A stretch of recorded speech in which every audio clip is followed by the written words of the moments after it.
Yang pertama, apa makna huruf ba dalam bismillah? Kalau kita lihat penafsiran dari Al-Quran, seluruh buku yang diturunkan Allah ke dunia ini kan ada 100 suhuf, 4 kitab. Ya, 100 suhuf itu suhuf itu adalah lembaran-lembaran yang tidak dijilid. Suhuf 100 suhuf, 4 kitab. Kitab itu Zabur, Taurat, Injil, Al-Quran. Jadi semua isi dari 100 suhuf dan 3 kitab itu terhimpun di dalam Al-Quran. Itu isinya. Jadi makanya Al-Quran itu merupakan batu uji. Ya, Syahrul Ramadan allazi unzila fihil Qur'an hudal linnas wa bayyinatim minal huda wal furqan. Jadi mereka Al-Quran itu sebagai batu uji. Kalau ada ajaran kitab sebelumnya itu sesuai dengan ajaran Al-Quran, berarti benar. Kalau ada ajaran kitab sebelumnya tidak sesuai dengan Al-Quran, berarti kitab itu sudah berubah. Nah, itu jadi batu uji. Misalnya kalau dulu Nabi Isa mengatakan, ini Rasulullah ilaikum, saya ini Rasulullah buat kalian. Nah, setelah mangkat Nabi Isa, murid-muridnya mengatakan Isa itu anak Tuhan katanya. Nah, udah mulai berubah. Datang Al-Quran, Qul huwallahu ahad, Allahus samad, lam yalid walam yulad walam yakul lahu kufuwan ahad. Jadi yang mengatakan Isa anak Tuhan itu berarti sudah berubah, bukan ajaran Isa itu.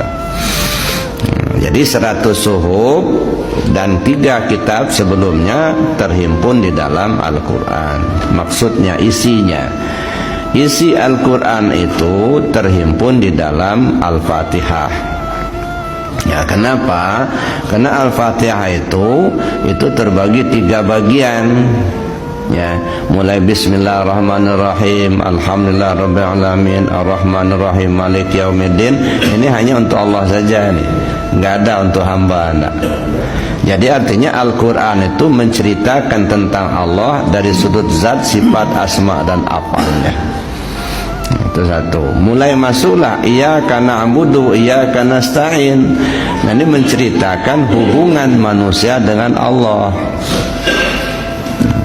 Kemudian berikutnya ihdinas siratal mustaqim siratal ladzina an'amta 'alaihim ghairil maghdubi 'alaihim waladdallin. Ini menceritakan tentang manusia.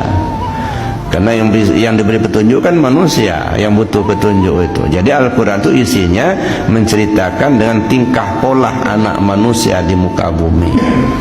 Maka disebutlah Al-Fatihah itu Ummul Kitab, gitu ya. Kalau skripsi anak-anak mahasiswa kira-kira abstraknya lah, gitu ya. Ummul Kitab. Jadi Al-Quran 30 juz itu terhimpun maksud dan tujuannya di dalam surah Al-Fatihah. Kemudian kandungan Al-Fatihah itu terhimpun di dalam Bismillahirrahmanirrahim. Nah, dah menciut kan? Nah, jadi kandungan Bismillahirrahmanirrahim itu terhimpun di dalam ba, titik ba. Tapi titik ba yang mana? Bukan titik ba yang ditulis di papan tulis itu. Ini titik ba nih.